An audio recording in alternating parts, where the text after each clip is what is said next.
A excelente palestra do professor Cashel, não poderíamos esperar diferente, e foi e será extremamente útil para todos nós.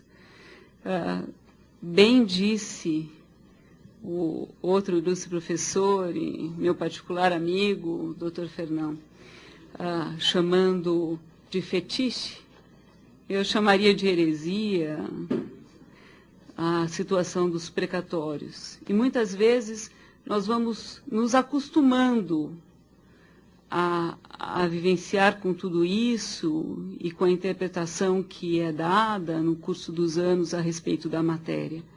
E, de repente, nos surpreendemos com uma outra moratória e com outras restrições, e temos que repensar tudo isso dentro da nossa função de julgar e até dentro da tripartição dos poderes. Então, dentro dessa sistemática, talvez tenha lembrado bem o professor Yarshall, não quando tentou diminuir a relevância de sua palestra ou a excelência do que foi dito, mas quando disse que, de alguma maneira, nós também precisamos de gente de fora para trazer uma nova visão, para trazer outras ponderações, para que possamos refletir e encontrar um caminho para dar efetividade à prestação jurisdicional, também no que diz respeito às ações contra a Fazenda e ao cumprimento das sentenças transitadas em julgado nessa matéria. Então, agradeço muitíssimo ao professor Yarshall e renovo os agradecimentos aos demais palestrantes desse módulo, chamando-os novamente à mesa com o coordenador do evento, o desembargador Ivan Sartori, para que passemos aos debates.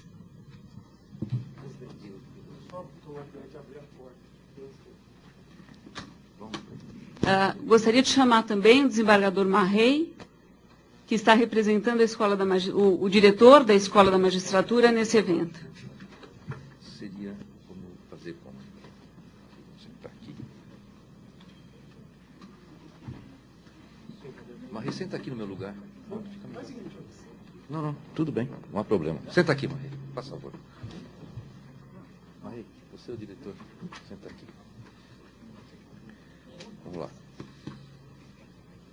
Não, por cima da mesa vai ser impossível. Teria que passar por baixo.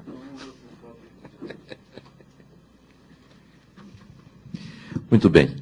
Então, em primeiro lugar, cumprimento os palestrantes que hoje, no dia de hoje, fizeram suas exposições, todos de forma bastante brilhante. O professor Yarshall acabou se diminuindo indevidamente, porque fez, inclusive, uma sugestão muito importante, que nós vamos tratar agora. Eu vou fazer uma pergunta mais a fundo a respeito disso.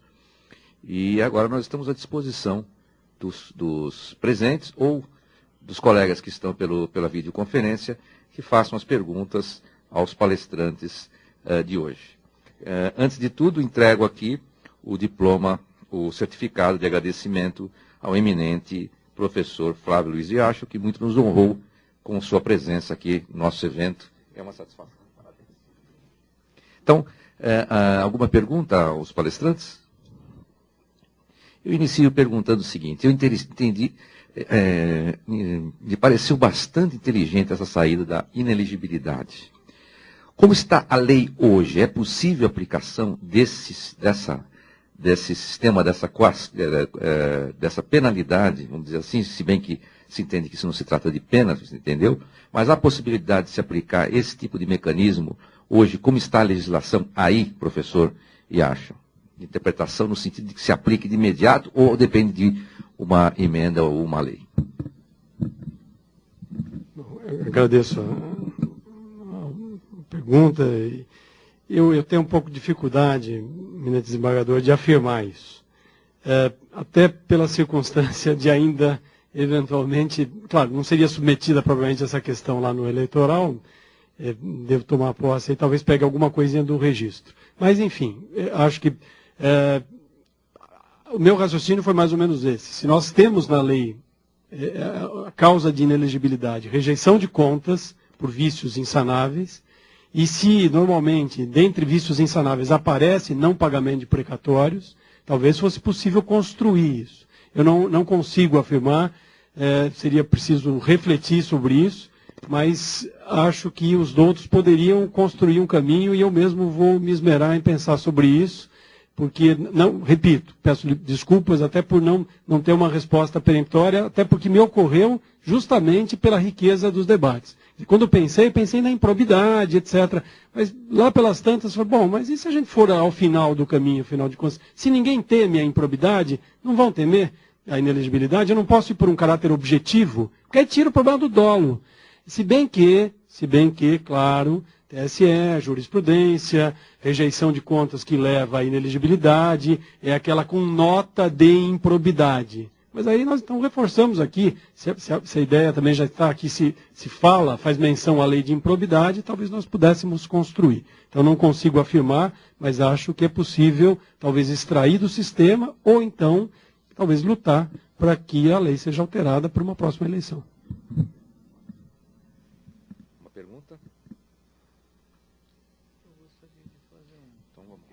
Eu vou repetir a pergunta que eu fiz pela manhã ao Dr. Kiyoshi Harada, porque me parece, em termos práticos, para nós que vamos ter que analisar e aplicar essa emenda, que haja uma definição com relação a prazo de vencimento dela.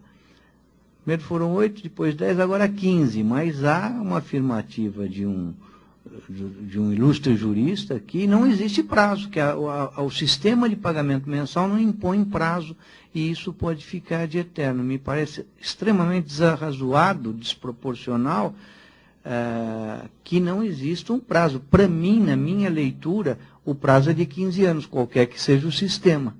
Porque não pode haver uma válvula, uma porta tão aberta que leve a não pagamento. E aí seria o caos. Então, a qualquer um dos brilhantes palestrantes desta tarde, né, como que se posiciona? Doutora Elane, porque lida com uma coisa mais fácil, o seu patrão não deve, não é? É o nosso que deve. Então, eu gostaria que os senhores me posicionassem, porque eu também estou tentando aprender.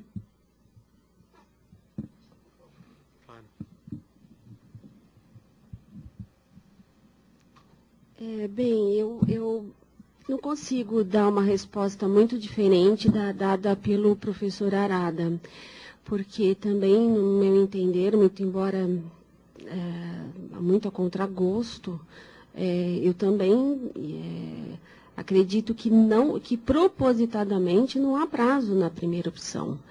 Então, é uma questão que eu penso que se a intenção do legislador fosse estabelecer o mesmo prazo, ele teria dito isso. E ele não fez. E ele não fez porque ele não quis. É uma vergonha? É. Agora, eu também reitero aqui a colocação que eu fiz no início, dizendo que toda a discussão a respeito da emenda constitucional 62, ela está muito no início ainda. Então, eu acho que nós podemos construir várias discussões, várias teses e defendê-las, não é? Como Vossa Excelência coloca aqui. E acredito que uma delas seria essa. Até porque, como eu coloquei, não dá nem para dizer o que é pensar em nós termos aqui, no texto constitucional do Brasil, essa hipótese, essa situação, uma situação de evidente proposta de não pagamento, porque é isso que nós temos, no final das contas. Então, eu sinto não poder dizer nada diferente disso. Talvez diga para que o Tribunal de Justiça, no qual eu confio muito, eu sou paulistana, sempre morei aqui, que ele ouse e coloque isso nas decisões. E isso pode levar aí um engajamento até dos demais tribunais estaduais e, quem sabe, né, do próprio Supremo. Nele eu acredito menos. Não, acredito menos, porque pensar que numa liminar, né, na Emenda Constitucional 32, que já se passaram 10 anos, o Supremo Tribunal Federal, quer dizer, a nossa Corte Suprema aqui do país, demorar 10 anos para dar uma liminar, olha, francamente, é injustificável. Por mais que se entenda, né, que nem acho que é para tanto, que essa decisão seja muito complexa. Ela se tornou mais complexa até em razão do prazo. Né? Se tivesse decidido lá atrás, talvez nós não tivéssemos hoje a emenda 62, mas deixou passar todo esse tempo aí agora. Bom, eu sinto não poder. Vou fazer uma pergunta aqui para o doutor Fernão, que o assunto está bem no tema da sua palestra. É o nosso colega Marco Antônio Pivetta, faz a pergunta por intermédio de videoconferência: seria válido, doutor Fernão, afirmar que após a emenda constitucional 6209, o Estado passou a adotar a teoria da irresponsabilidade prevista doutrinariamente no estudo de direito administrativo de responsabilidade extracontratual do Estado, por meio da aplicação do pseudo-princípio da supremacia da formalidade sobre o conteúdo? A pergunta é meio complexa aqui, não é?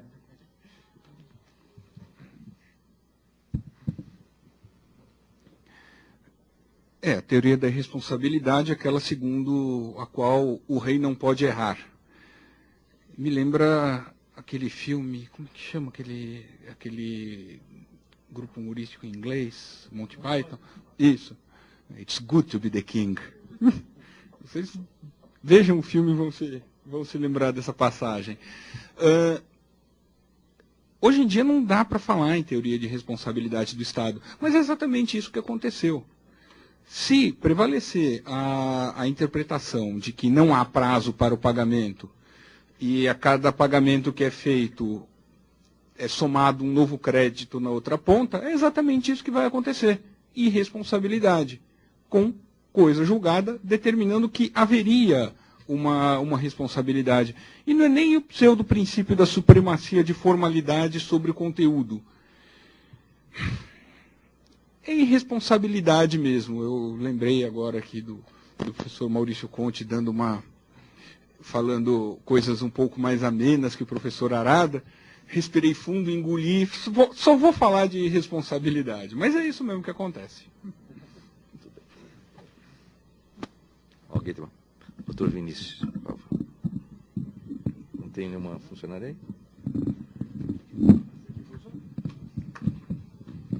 Eu acho que esse aí não está funcionando, tá? Não, aqui, ó. Tá. Olha, eu quero parabenizar pelas exposições, cada um da sua maneira absolutamente brilhante. Essa que eu assisti agora, Dr. Flávio, com algumas pinceladas muito inteligentes, muito interessantes, e realmente trazendo aí esse contexto diferente de quem olha o problema do judiciário de uma outra perspectiva. Com relação a essa questão, que foi alvo de uma pergunta aí sobre o prazo dos 15 anos ou não, nós lá no DEPRE, nós já tivemos que tomar uma posição a respeito disso. Nós pudemos efetivamente deixar em aberto, porque nós temos e estamos tentando compor uma alíquota, quando se fala nos mensalistas, uma alíquota de eficiência, ou seja, uma alíquota que prove a eficiência do cumprimento integral da dívida, porque nós entendemos que a 62 é uma moratória para quitação, não é para prolongamento para outra moratória, né? E se é para quitação, ela tem que se estender dentro do prazo máximo, e o prazo máximo é aquele de 15 anos. Nós usamos esses 15 anos justamente para fazer uma mensuração do valor para chegar na alíquota. Mas eu vou me aproveitar aqui. Nós temos um processualista para perguntar sobre as questões processualistas que envolvem a questão dos precatórios. Primeiro, nós temos uma difícil definição do que é coisa julgada. Obviamente que em termos de precatório, nós temos o maior rebanho de coisas julgadas que existem por aí. Nós temos 223 mil processos que são coisas julgadas esperando o pagamento. Nós temos decisões exequendas, todas paradas, 20 anos paradas, esperando um julgamento. Então, nós temos algumas dificuldades para saber o que é a coisa julgada e a extensão dela. Porque o que a gente vê é a jurisprudência mexendo em parte dela. Olha, isso tem juros. Olha, aquilo lá não vai ter. Olha, aqui eu vou alterar para isso. E segundo também, sobre coisa julgada, nós temos no processo que gera o precatório um processo complexo. Ele tem toda uma fase de conhecimento e depois chega na fase de execução. E ele gera 2 trânsitos de julgado. Então nós temos sempre a dificuldade. Qual trânsito de julgado que é exigido pela Constituição? Os 2? Não sei se isso foi objeto de alguma reflexão. E a terceira questão também que eventualmente possa ser trazido é sobre a relativização da coisa julgada nesse artigo 475, letra L, se não me engano, que traz uma redação bastante, no meu entender, bastante ousada e eu ouso dizer que é até um pouco desprendida do texto constitucional. E que os processualistas estão agora fazendo toda uma série de indagações e de conclusões sobre isso. E da minha área, os mais constitucionalistas, nós falamos, calma, essa relativização é perigosa. E eu falo, é perigosa por causa desse meu estoque de coisas julgadas. Por cada interpretação nova dos tribunais superiores, se eu tiver que mudar a cor do meu rebanho, de azul para amarelo, isso aqui, ou recalcular tudo que eu tenho, isso aqui é uma história sem fim, não adianta nem começar. E como a gente sabe que a coisa julgada é um preceito para a segurança jurídica, eu quero saber até que ponto esta relativização é alguma coisa que pode perturbar o sono dos precatoristas. Bom,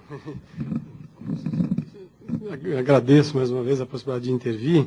Acho que 20 anos depois é a coisa mofada, né? Não é a coisa julgada.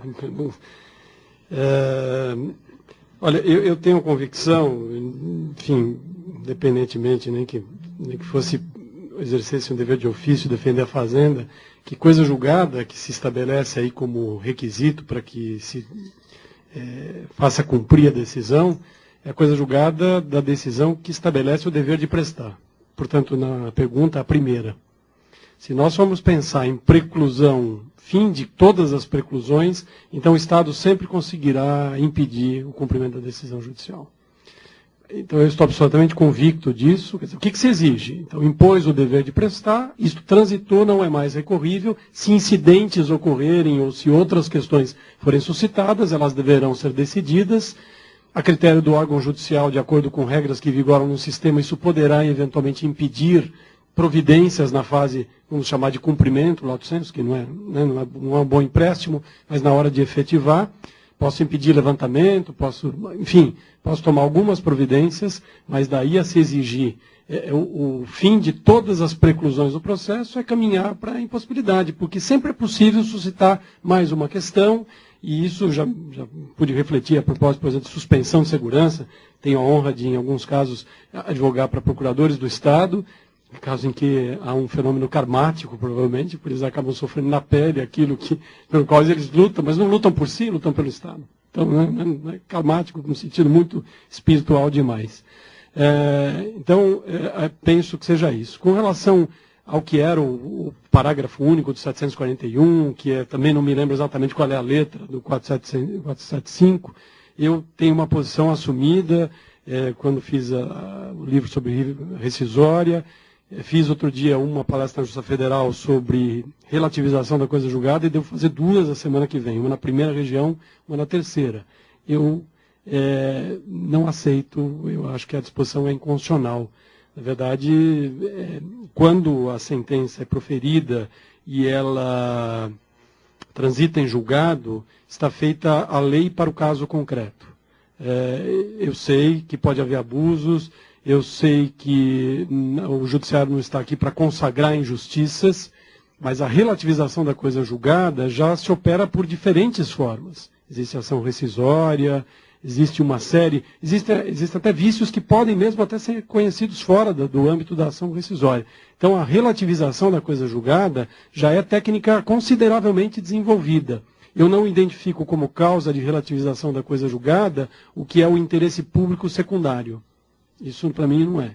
Isso para mim, de fato, dá aso a críticas de alguns doutrinadores que equiparam esse tipo de expediente, de quebra de garantia, com práticas havidas em estados nacionalistas do início do século passado, que conduziram no que conduziram.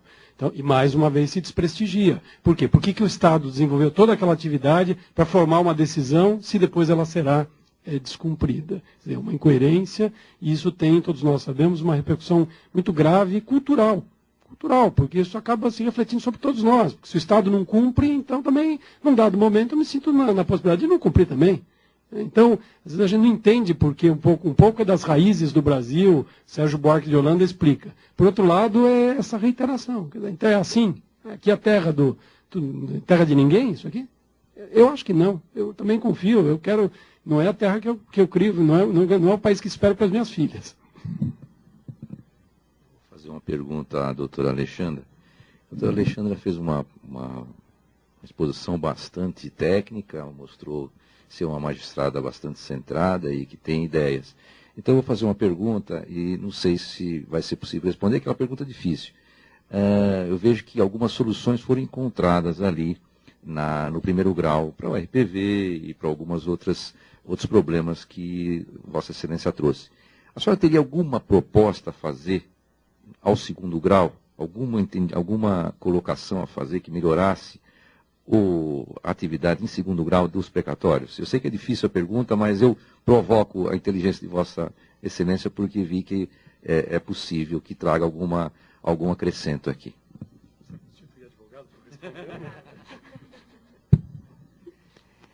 É realmente uma pergunta complicada, né? Se posicionar em relação ao segundo grau, né? Mas, em primeiro grau, a ameaça de multa e de improbidade, pelo menos para o procurador do Estado, para o pagamento de RPV, funcionou. Mais eficientemente até, eu acredito, do que seria um sequestro. Eu acho que o importante de uma solução é que ela tenha resultado. Né? Talvez no sequestro a gente conseguisse o sequestro em 1 mês ou 2, né? Mas o fato é que a ameaça da improbidade acabava gerando pagamento em 5, 6 dias por parte do Estado. Então, foi eficiente, funcionou. Talvez isso não funcionasse para o caso do pagamento do precatório.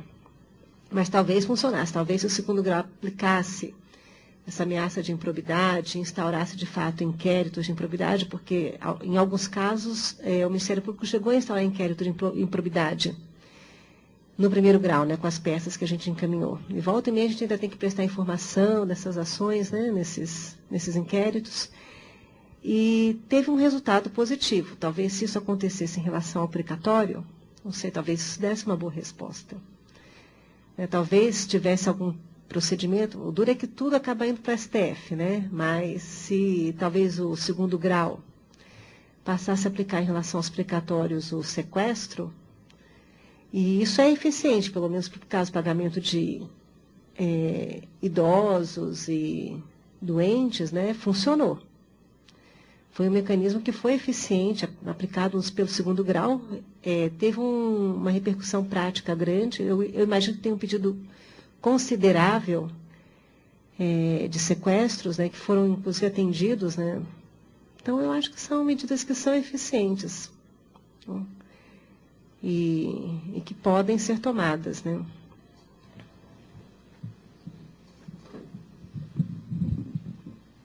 pergunta? Querem fazer? Então, doutor Germano, por favor. Na verdade, eu queria só fazer uma colocação. Inicialmente, de cumprimentar ao tribunal, a escola, enfim, pela iniciativa desse encontro. Em segundo lugar, queria cumprimentar também os palestrantes que trouxeram aqui os mais diversos pontos de vista a respeito desse problema tão grave. E a fala do Dr. Yarshel, apesar de curta, digo isso porque esperava ouvir mais, né, dos seus conhecimentos, acho que introduziu um verbo que eu quase cheguei a contar, mas com certeza depois de dito pelo senhor, foi repetido várias vezes, que é o verbo ousar. Não foi mencionado o verbo na primeira parte do dia de hoje, mas o próprio desembargador Sartori, podemos dizer que liderou uma votação que também teve uma decisão ousada. Penso que, sem romper com o Estado de Direito, porque aparentemente essa emenda faz isso quase que desavergonhadamente, deveria o Poder Judiciário refletir, e eu vou propor isso para mim mesmo, vou sair daqui pensando muito, em tomar medidas mais ousadas, como foi dito aqui. Avançar e como uma resposta, como uma legítima defesa construída em cima dos inúmeros princípios de direito que parecem estar sendo violados. Quando se cogita, por exemplo, de uma execução ad eternum, na verdade, mais do que ad eternum, porque a gente sempre considera o que é eterno mais ou menos a nossa vida, né? Se passa para 212 anos, contraria frontalmente a garantia da duração razoável do processo, que não é só por conhecimento, quer me parecer também por de execução.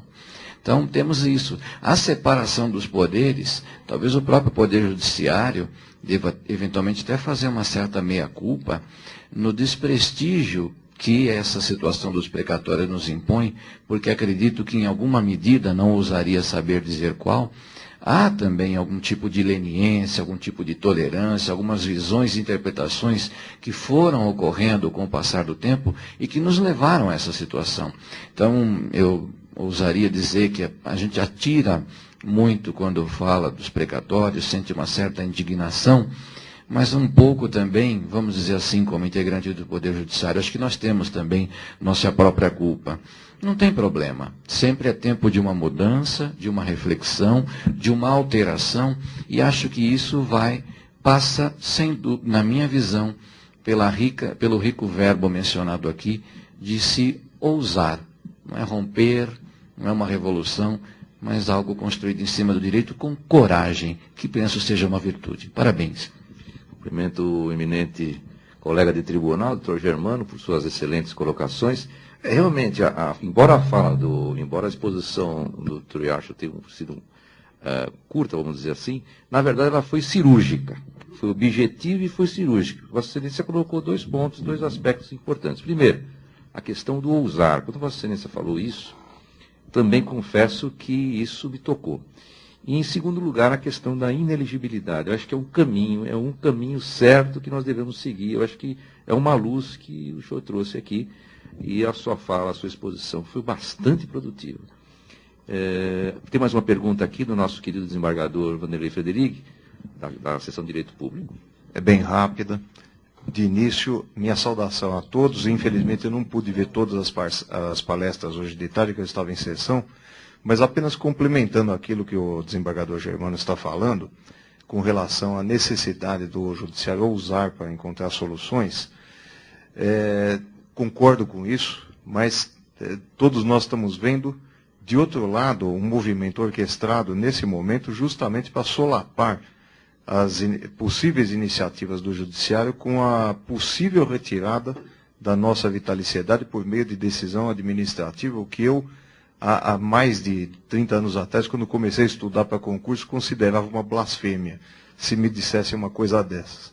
Mas, enfim, isso tem endereço certo, né? É manter o Judiciário numa coleira, né? Para que ele não ouse, para que ele não seja corajoso, para que ele não enfrente os poderosos que estão, no momento, ocupando, ainda que transitoriamente, os cargos públicos. É só isso que eu queria colocar para comentários da mesa. Realmente, essa emenda, essa PEC aí, é totalmente constitucional e é mais uma investida contra o judiciário para acabar com a garantia dos magistrados e, com isso, porque já a magistratura já perdeu muito, o judiciário já perdeu muito com tantas invectivas e com tantos ataques recebidos, e agora mais essa PEC, que eu acredito que não terá sucesso, evidentemente, se tiver também, talvez seja declarado inconstitucional pelo Supremo. Mas quero lembrar também que nós estamos carentes nas Cortes Superiores de juízes de carreira. Isso já foi dito, nós tivemos vários artigos nesse sentido, inclusive do Dr. Vladimir Passos, que foi juiz federal aposentado, desembargador do TRF. Também tivemos aí uma reclamação da própria AMB. Nós estamos precisando no Supremo de juízes de carreira, não que se despreze o conhecimento e a experiência dos juízes que venham de outras áreas. Isso deve haver no Supremo, sim, como há nos tribunais. Mas ali nós só temos um juiz efetivamente de carreira, que é o nosso ministro Peluso, ex-desembargador do Tribunal de Justiça. Então, isso talvez esteja para se pensar. E, na verdade, o Judiciário tentou, sim, muito, pelo menos os tribunais intermediários tentaram muito resolver esse problema dos precatórios. Infelizmente, as decisões superiores, principalmente do Supremo, nos deixou aí de mãos atadas. Esta é a grande verdade, esta é a grande realidade. Mas eu disponibilizo a palavra de mais integrantes da mesa, se quiserem fazer mais algum comentário, mais alguma colocação. Gostaria só de complementar essa... Sim, só um instante para que eu não deixe de mencionar esse aspecto, essa relevante ponderação do desembargador Vanderlei Federici, para destacar que a nossa preocupação não é com a vitaliciedade do juiz. A nossa preocupação com esse tipo de ponderação, como com outras tantas que foram feitas no dia de hoje, é com o direito do jurisdicionado, é com o Estado democrático de direito. Porque atar as mãos do juiz significa não deixar que ele cumpra seu papel. Então, é essa a nossa preocupação. A pergunta? Boa tarde. Em primeiro lugar, eu queria agradecer a iniciativa e parabenizar a todos aí pela iniciativa. A minha pergunta é muito simples, né? A gente está vivendo uma realidade...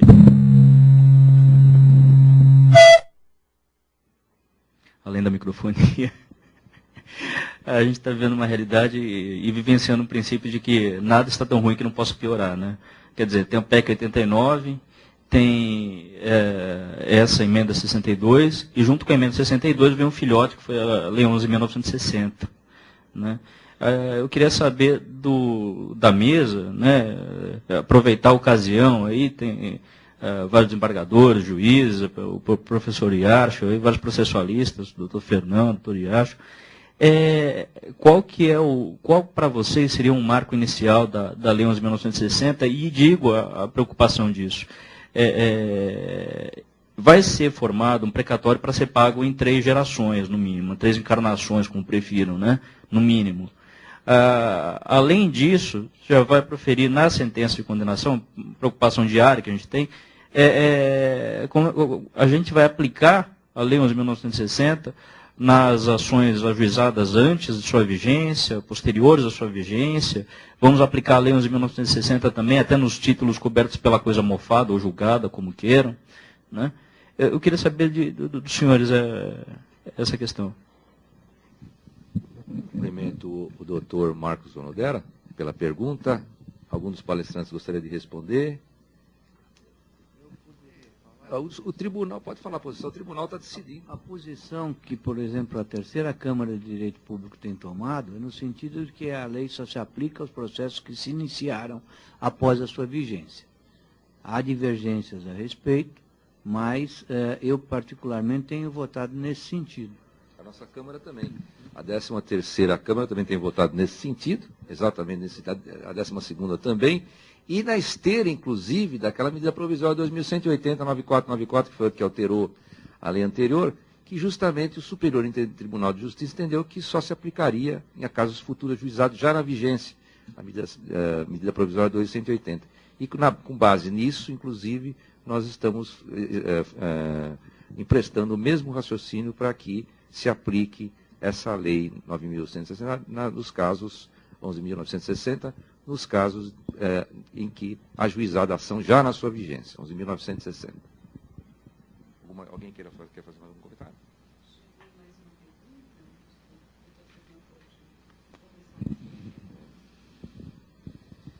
Então, eu passo a palavra ao Dr. Fernão, para que responda a pergunta do nosso colega que está no videoconferência. É outra questão do nosso colega Marco Antônio Pivetta. Seria correto afirmar que o Executivo, com a edição da Emenda Constitucional 62, colocou o Poder Judiciário a seu serviço para protelar os pagamentos dos seus débitos? A Emenda Constitucional não colocará em xeque a eficácia do Poder Judiciário para processos contra o Estado? Eu não tenho dúvida em afirmar que foi essa a tentativa. E também não tenho dúvida em afirmar que o Poder Judiciário vai se recusar a servir a esse triste papel. A questão é como vamos fazer isso nos limites da constitucionalidade, nos limites do devido processo legal e nos limites da lei das leis que temos, bem ou mal. Então, acho que é uma questão de dar a melhor interpretação possível para essa emenda constitucional, de forma que ela não nos transforme em anticobradores, como é que quem cobra uma dívida é cobrador e quem impede de pagar a dívida. Então, isso o Poder Judiciário não pode, a esse papel o Poder Judiciário não pode se prestar. Porque se fizer isso, aí sim o Poder Judiciário vai estar restrito àquilo que o professor, agora me falhou o nome dele, não, era um professor de Direito Tributário falecido já há algum tempo. Não, da PUC. Geraldo Ataliba. O professor Geraldo Ataliba falava que juiz de foro regional falava em divórcio, desquite e despejo. Vai ser o que vai sobrar para nós. Então, não podemos deixar que isso aconteça. Mais uma colocação. Perdi o emprego, porque eu tenho direito de divórcio, despejo, não trato. Eu queria fazer uma complementação à resposta do Dr. Fernão. Bom, de fato, a emenda 62, ao estipular essa moratória de 15 anos, ela mitigou bastante o poder expresso do Poder Judiciário. Mas, por outro lado, se a gente analisar tudo que aconteceu desde 88, houve a moratória do artigo 33 do Ato de Disposições Constitucionais Transitórias, que instituiu uma moratória de 20 anos, porque até hoje esses precatórios não foram pagos, é a realidade. Tem processos no setor de execuções de 46, desapropriação de 46, e ainda não teve a quitação do precatório. O artigo 78 do Ato de Disposições Constitucionais Transitórias, da emenda 32, instituiu uma moratória de 10 anos. Contudo, em 10 anos esses precatórios não vão ser quitados, porque teve uma insuficiência. Durante todo esse tempo, as decisões estiveram dispersas em diversos juízes da Fazenda, pelo menos na situação do Estado de São Paulo. E o processo os juízes lentamente tentaram resolver a situação. Lógico, usando os mecanismos que estavam à sua disposição, como os precatórios complementares. E o que aconteceu? Como as decisões eram todas individuais, foi chegando tudo aos poucos no STF, e hoje nós recebemos essas decisões do STF cancelando esses precatórios complementares num processo que durou 20 anos. Como o poder estava disperso, as decisões eram todas individuais, era muito difícil fazer com que o Estado pagasse nos prazos estipulados constitucionalmente. Dessa vez a gente tem essa moratória de 15 anos. Ela está mitigando o Estado Democrático de Direito, ameaçando a coisa julgada? Sim, é verdade que dessa vez está tudo expresso na Constituição. Antes, essas mitigações eram veladas, mas dessa vez na reforma está tudo expresso. As cartas estão todas na mesa. Por outro lado, eu até acho que tem uma vantagem. Eu acho que isso pode ser uma coisa positiva para os próximos, no resultado dessa nova moratória. Dessa vez, pelo menos, quem está recebendo o dinheiro e vai ter um mecanismo centralizado de cobrança é o Tribunal de Justiça.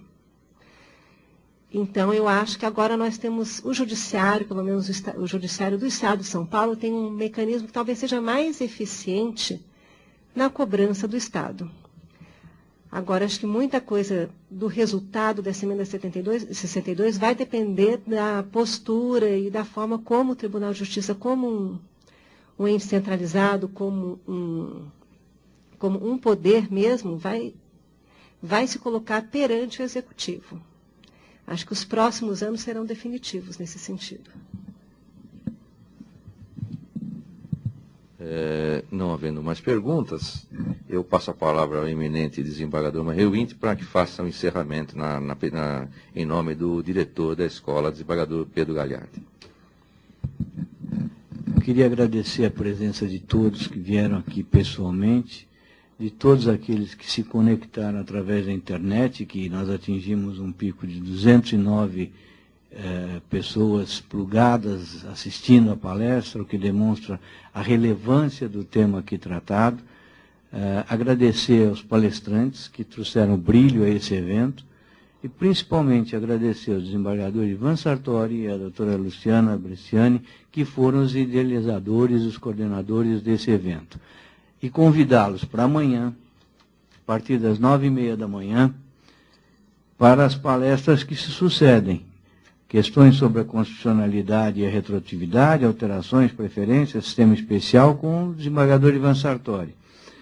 E no período em seguida, perspectivas e aplicação concreta da norma, posição do TJ, com o desembargador Vinícius Salles, que é quem está coordenando toda a elaboração das contas, dos cálculos, e já me disse que vai avalizar os empréstimos que o presidente vai fazer.